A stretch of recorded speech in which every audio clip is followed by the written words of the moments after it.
Bonjour, cher ami, toi qui me suis en ce moment, je suis heureux de partager cette pensée avec toi. Je crois et j'espère que cette semaine commence bien par la grâce de Dieu.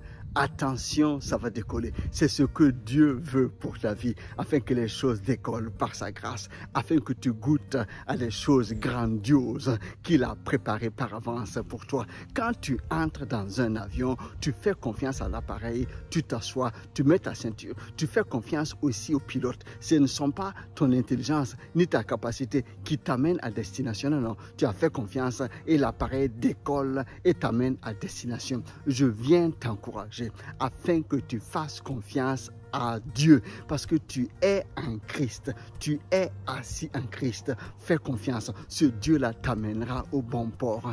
Être ce qu'il veut que tu sois et alors réaliser ce qu'il te demande de faire. Il faut d'abord être et ensuite faire. Être, c'est vraiment avoir une confiance en celui qui t'a conçu. Tu as été conçu, tu as été recréé en Christ.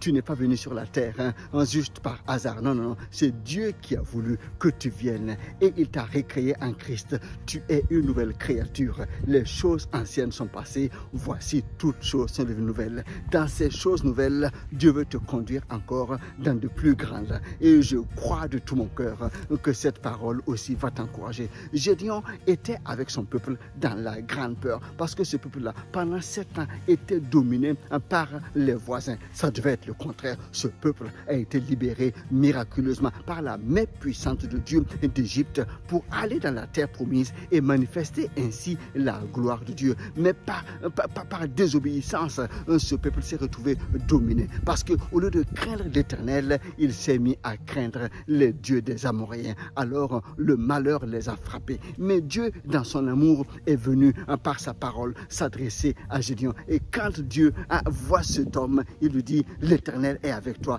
vaillant héros. Gédéon ne se voit pas du tout voyant héros. Il ne se sent pas du tout voyant héros. Il se décrit lui-même comme étant le plus petit de la plus petite tribu, ne pouvant absolument rien faire. Mais Dieu avait vu le cœur de cet homme et il s'est dit: cet homme-là, si ma parole entre dans son cœur, il va faire des grandes choses. Et c'est seulement, c'est ce qui s'est passé parce que la parole de l'Éternel a touché le cœur de Gédéon. Il a changé son attitude. Il a abattu l'autel de Baal. Il a élevé un autel à l'Éternel. Il a réuni les hommes autour de lui et de 32 000 hommes qu'ils étaient, finalement avec 300 hommes, ils ont eu une victoire totale parce que effectivement l'Éternel était avec lui. C'était quelque chose qui était impensable, mais avec Dieu nous ferons des exploits. Ce n'est ni par la force ni par l'intelligence, mais c'est par l'esprit, la puissance du Saint-Esprit. C'est pour cela que je t'encourage, même si tu es au plus bas, même si tu penses que les cartes sont déjà jouées, qu'il n'y a pas de solution. Non, non, non, je t'invite à les garder à Dieu. Je t'invite à les garder à celui qui t'a créé. Je t'invite à celui qui te demande de lui faire confiance. Les choses vont changer. Quelque chose de nouveau prendra place au nom puissant de Jésus-Christ. Espère en ton Dieu. Non, non, non, ça va décoller. Dieu va te faire grâce. Dieu va te visiter. Dieu va te permettre de voir de plus grandes choses qu'il a préparées avant la fondation du monde afin que tu vives. Sois béni et encouragé en cette bénie et belle semaine. Dieu est avec toi. Allez, à très bientôt. Bye bye.